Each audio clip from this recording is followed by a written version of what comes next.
સચ્ચિદાનંદ રૂપાય. સચ્ચિદાનંદ ભગવાનનું સ્વરૂપ છે. ભગવાનનું સ્વરૂપ કેવું છે? ભગવાનનું સ્વરૂપ મહારાજ મંગલમય છે.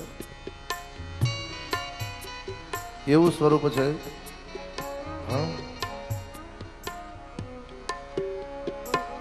સચ્ચિદાનંદ રૂપાય અધરમ મધુરમ વદનમ મધુરમ મધુરાધિપતેરખિલમ મધુરમ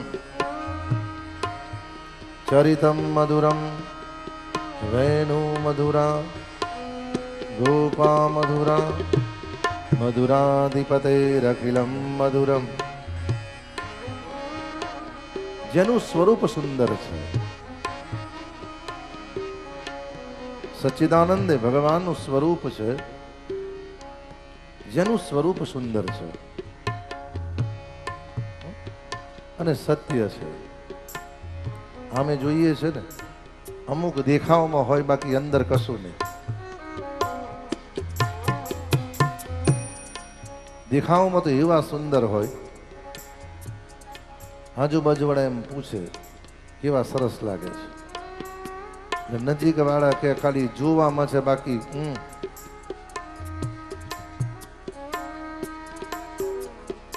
જેનું સ્વરૂપ સુંદર,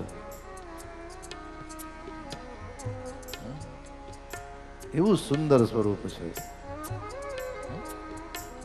સચ્ચિદાનંદ રૂપાય, જેનું સ્વરૂપ સુંદર છે.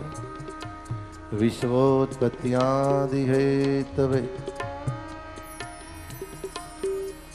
વિશ્વનું પાલન કરે, પોષણ કરે, સંહાર તો કરે છે. એ શું છે? એ ભગવાનનો સ્વભાવ છે. જેનું સ્વરૂપ સુંદર છે, જેનો સ્વભાવ સુંદર છે. કેવો સ્વભાવ છે? વિશ્વનું પાલન કરે, વિશ્વનું પોષણ કરે, વિશ્વનો સંહાર કરે. કરતા હું છું, અન્ય કરતા હું છું, અકર્તા હું છું, અન્યથા કરતા હું છું. અને સ્વભાવ એવો સુંદર છે, કરતા કરતા છતાં પણ કાંઈ કરતો નથી. અમુકનો સ્વભાવ તમે જોજો, એટલું બધું કરે છતાં અંદરથી એમાં કાંઈ નહીં, જે પણ થયું છે ઠાકરની ઈચ્છાથી થયું છે. કારણ સ્વરૂપ હૃદયમાં હશે તો દ્રષ્ટિમાં પરિવર્તન આવશે. કોઈ પણ ભગવાનના સ્વરૂપને ભાગવતજી કહે છે હૃદયમાં સ્થાપિત કરો. શ્રીમદ ભાગવતનો પ્રથમ શ્લોક વૈષ્ણવો તમને માનસી પૂજા કરવાનો બોધ આપે છે. કદાચ કઈ ના કરી શકો તો માનસી પૂજા કરશો તોય તમારું કલ્યાણ થશે. સ્વરૂપને હૃદયમાં ધારણ કરો મહારાજ. જેને સ્વરૂપને હૃદયમાં ધારણ કર્યું છે, ભાગવતજી કહે છે જેનું સ્વરૂપ હૃદયમાં ધારણ કરો છો તમારો સ્વભાવ એવો થાય છે. જોજો તમે, ઘરમાં એક વ્યક્તિ ક્રોધિત છે અને ક્રોધિત વ્યક્તિને ઘડીએ ઘડીએ યાદ કરો છો એટલે થોડાક સમયમાં તમારો સ્વભાવ એના જેવો થઈ જાય.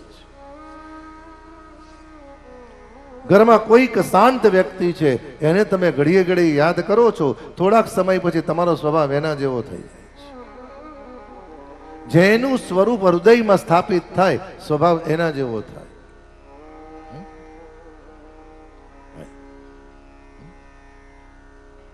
ભગવાનના સ્વરૂપને હૃદયમાં સ્થાપિત કરો. જેના સ્વરૂપનું ચિંતન કરો છો, ઈયળ ભમરીનું ચિંતન કરતા કરતા થોડાક સમયમાં ઈયળ મટીને ભમરી થઈ જાય છે.